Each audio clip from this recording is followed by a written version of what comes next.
Hi అండి, అందరికీ వైకుంఠ ఏకాదశి శుభాకాంక్షలు. మా ఇంటి వైకుంఠ ఏకాదశి పూజ చూద్దాం రండి.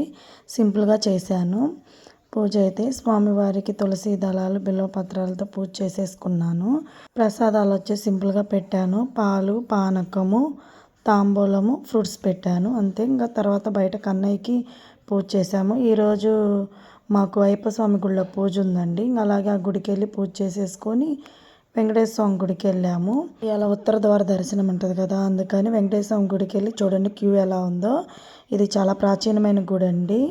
మాకు ఊరి చివర ఉంటుంది, బాగుంటుంది గుడి.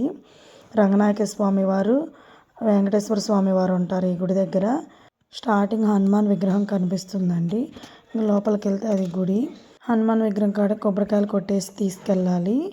అదిగోండి గుడి. అంతలోకి మా తమ్ముడు వాళ్ళు కనిపించారు. పాప ఉంది, అది వెంకటేశ్వర స్వామి అండి. పక్కన చిన్న గుడి అమ్మవారు ఉంటారు. ఇంకా అక్కడి నుంచి ఇంకొంచెం ముందుకు వెళ్ళిపోతే రంగనాయక స్వామి ఉంటారు. ఆయన రంగనాయక స్వామి అంటే ఆయన శేషపాన్పు మీద పడుకొని ఉంటారు కదా, చూడండి కనిపిస్తున్నారు అమ్మవార్లు ఇద్దరను ఆయన స్వామివారు. మా వైకుంఠ ఏకాదశి ఈరైతే ఇలా జరిగింది. చూడండి బాగున్నారు కదా స్వామివారు. Thank for watching.